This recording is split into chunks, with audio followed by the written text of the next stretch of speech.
올해 20살. 딸 민지 씨는 성인이 됐지만 하나부터 열까지 아빠의 보살핌을 받습니다. 이거는 병원, 이거는 수능. 아빠의 마음을 아는지 모르는지 요즘 부쩍 민지 씨의 투정이 늘었는데요. 믿었는데 하지 말아요. 아빠한테 이거 하지 마고. 아빠를 때리기까지 하는 그녀는 사실 7세 수준의 인지 능력을 갖고 있는 지적장애 3급. 언제요? 계속 해요, 계속. 하지 말라고 그래도 그래. 아빠! 요거는 며칠 전에 하고. 작년부터 시작된 아빠에 대한 심한 적대감은 급기야 최근에 폭력적인 행동으로까지 나타나기 시작했습니다. 못 먹지만 했다고 싶어. 음료수 살찌잖아. 기울턱에 하고 차, 남의 차 밟고 못 게다가 얼마 전 할머니마저 돌아가시자 민지의 심리 상태는 더 불안해졌다는데요. 전화 왔더라고요. 네. 아무도 없어 무섭다고 오라 그래서 정서적으로 좀 많이 애가 이제 많이 포악해졌죠. 아빤 딸이 이런 모습을 보이는 이유가 따로 있다는데요. 수영장에서 난 알게 됐어. 내가 먼저 말을 걸고 그래서 그 아저씨가 안마해준다고 그래서 쫓아갔었는데 이상하게 돌려냈다. 작년 9월경 한 남성으로부터 딸이 성폭행을 당했다고 주장하는 아빠. 작년 9월 5일이요. 상담한다 그래가지고 그래갖고 신고가 그런 거예요. 스파스로 저희가 인계를 했어요. 민지 씨가 고민 상담을 하듯 직접 경찰서에 신고까지 했다는데요. 깜짝 놀랐어요. 자진해서 신고한 거예요. 이거요. 상담 전문가의 도움을 받아 당시 상황에 대한 이야기를 들어봐야 했습니다. 수영장에서 만난 아저씨는 내가 아저씨 수영하러 왔어요? 이러고 말 시켰어? 어? 그랬더니 아저씨가 뭐라 그래? 그 아저씨 무서워 지금도? 감옥에 안 가서 아, 사건이 있던 당시 민지는 사건 진술서를 통해 남자가 처벌되기를 바란다는 말을 남겼는데요.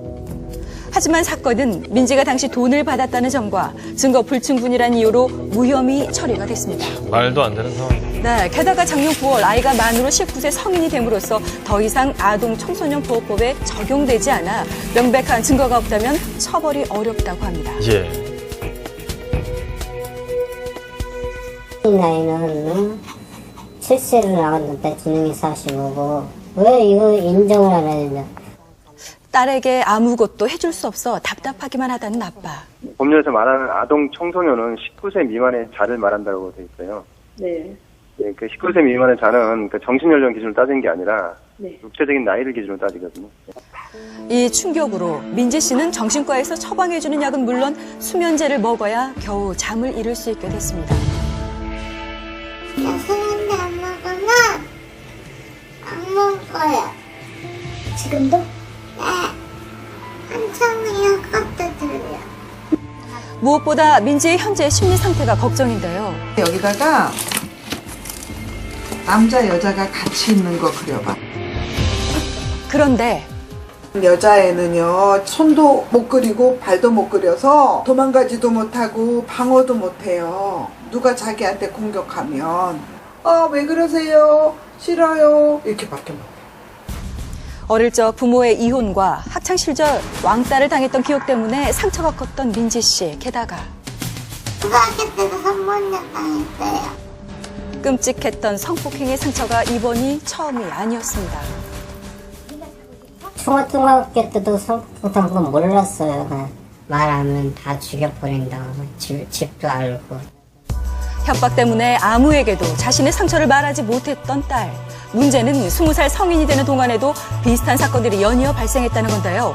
치료를 받기 위해 입원했던 병원에서도 그리고 자신을 지켜주는 사람으로 믿었던 지구대 경찰에게도 성폭행을 당했다는 겁니다. 끔찍합니다.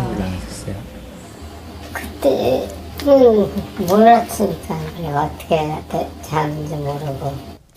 그러면 왜 그녀는 적극적으로 거부하지 못했을까? 처음 성폭행 피해를 당했을 때부터 대응을 제대로 하지 못했던 것이 민지 씨에게는 두고두고 두려움으로 남았고 똑같은 상황이 벌어져도 벗어날 용기가 나지 않았던 겁니다. 집에 가니까 엄마 죽여버렸나? 이런 일들이 되풀이되는 동안 딸은 점점 변해갔고 가족 모두에게 상처만이 남았습니다. 먹었어요, 먹는 거를. 가게에서 뭐 안 사지, 막반도 가고, 머리를 이렇게 막 뜯고, 한 주먹씩 나오고, 그다음에 칼로 자해하고. 잠시라도 딸을 혼자 두면 불안하다는 아빠. 결국 한시도 딸의 곁에서 떨어지지 않는 것이 최선이라고 생각하게 됐습니다. 일날 괜히 일도 났구나. 같이 붙어 다니려고 노력하는 거. 어디 옆에만 가고 어디 갈 때는 될 수 있으면 한테 맞춰주려고. 아빠를 떠나서는 불안하다는 딸과 한시라도 딸이 눈에 띄지 않으면 안전이 걱정이라는 아빠.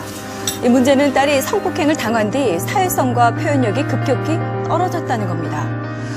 작년 심리평가에서 8세 판정을 받았지만 생활 능력 역시 많이 부족해 보였는데요. 이 때문에 보호자인 아빠의 역할이 중요하다고 합니다. 여자잖아요. 여자. 이제 처녀가 됐어. 가 아빠가 이렇게 반바지 입고 있으니까 좋을까 나쁠까? 다른 사람도 다 욕한대. 내가 보잖아.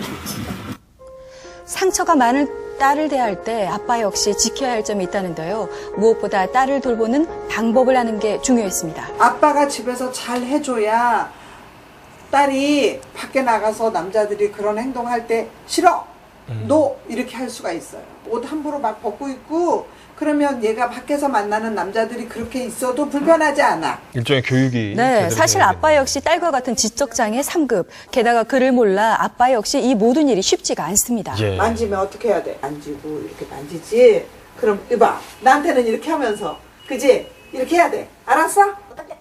위기 상황을 대처하는 방법도 직접 배웠는데요. 이들 부녀에게 또 어떤 도움이 필요할까요? 사실은 분리해서 사는 것이 가장 좋겠지만 그것이 또 이 아이한테 다른 두려움을 가져올 수도 있으니까 아빠도 함께 가서 같이 배우는 거.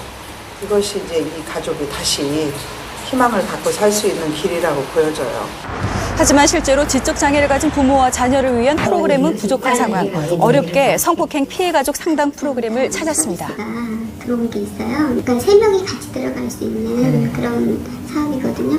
그거를 한번 그러면 받아보시는 것도 괜찮을 것 같아요. 가족 모두가 지속적으로 심리 상담을 받으며 성폭행 상처를 치료할 수 있는 다양한 방법을 모색해 보기로 했습니다. 만족해요. 가족 상담이니까. 앞으로는 더 해야 되고 또 내가 책임지는 목이니까. 지금까지 힘들게 걸어왔던 길에 앞으로는 둘이 함께라서 더 행복한 웃음꽃이 피기를 바랍니다. 엄마가 아빠 오시게 할게. 너랑 아빠랑 너랑 껌딱지야.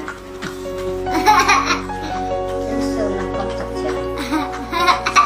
그러니까 참 같이 살고 죽어도 같이 죽고 살아도 같이.